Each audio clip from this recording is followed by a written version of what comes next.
Baik, selamat siang semuanya. Kenalkan, nama saya Daniel Kurniawan Silitonga dengan NIM 2406114401. Pada kesempatan kali ini, saya akan mempresentasikan materi mengenai adopsi dan difusi inovasi dalam pertanian yang bertema menuju pertanian modern dan berkelanjutan. Materi ini saya buat untuk memenuhi tugas dari mata kuliah penyuluhan dan komunikasi pertanian. Oke, kita langsung saja masuk pada materi yang pertama, yaitu kita masuk kepada pendahuluan. Pertanian merupakan sektor paling vital yang menopang ketahanan pangan dan perekonomian. Perkembangan inovasi dalam bidang pertanian mencakup benih unggul, pupuk, alat mesin modern, hingga teknologi digital.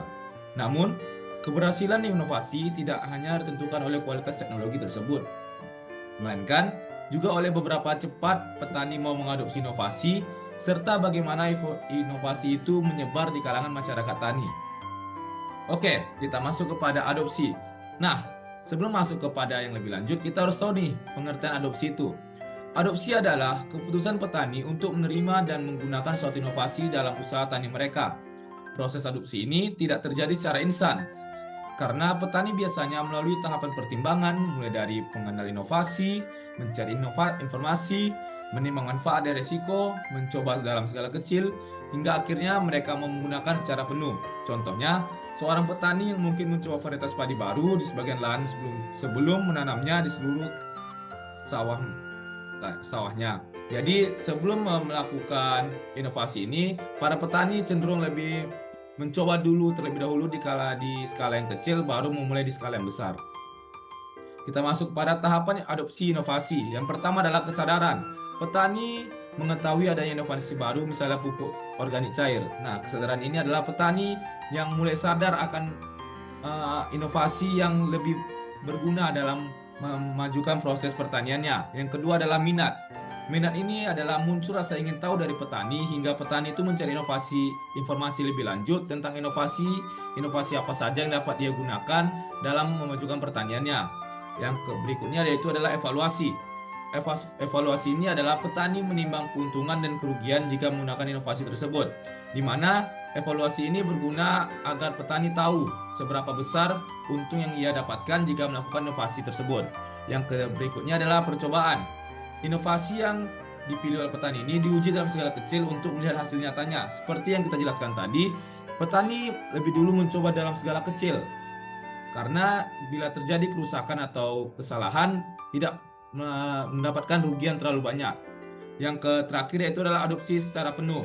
Jika hasil dari skala kecil ini memuaskan, inovasi akan diterapkan secara berkelanjutan dan akan dilakukan pada seluruh lahan pertaniannya.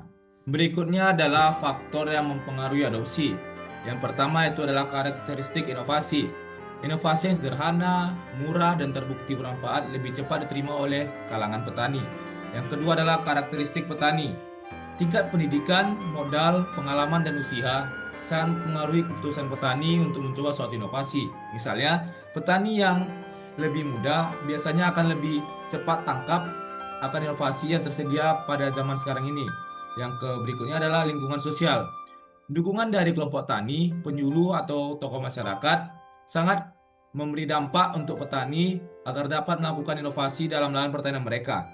Yang berikutnya adalah akses informasi. Semakin mudah informasi diperoleh untuk petani, akan semakin cepat petani untuk mengambil keputusan untuk melakukan inovasi dalam bidang pertaniannya. Yang berikutnya kita masuk kepada difusi dan kategori adopter. Sebelumnya kita harus tahu dulu apa itu difusi. Difusi adalah proses penyebaran informasi dari sebagian kecil petani hingga meluas ke seluruh masyarakat. Itu ada inovator, ada 2,5%, yaitu berani mencoba pertama kali meskipun beresiko. Yang berikutnya adalah early adopters, yaitu adalah cepat meniru dan biasanya menjadi pemimpin opini di dalam komunitas.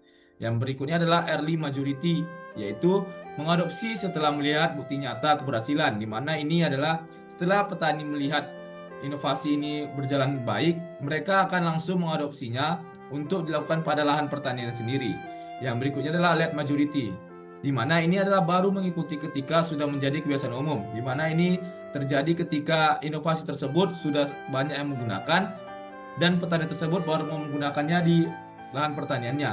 Yang terakhir itu adalah laggards, di mana Inovasi ini adalah paling lambat menerima inovasi, lebih suka mempertahankan cara lama, di mana ini biasanya cenderung dilakukan oleh petani-petani yang sudah lanjut usia, di mana mereka tidak mau menerima inovasi-inovasi dalam bidang pertanian. Yang berikutnya adalah peran difusi dan strategi mempercepat.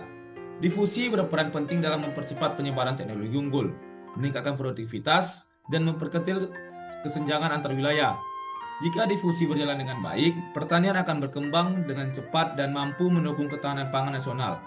Untuk mempercepat difusi, ada beberapa strategi yang dapat dilakukan. Yang pertama adalah memberikan penyuluhan dan pendampingan secara intensif, melakukan demonstrasi lapang agar petani dapat melihat bukti nyata, menyediakan subsidi atau insentif pemerintah, memanfaatkan teknologi digital serta media sosial, dan yang terakhir adalah memperkuat peran kelompok tani dan koperasi dalam penyebaran inovasi tersebut. Oke, kita masuk pada kesimpulan. Adopsi dan difusi inovasi merupakan kunci dalam modernisasi pertanian.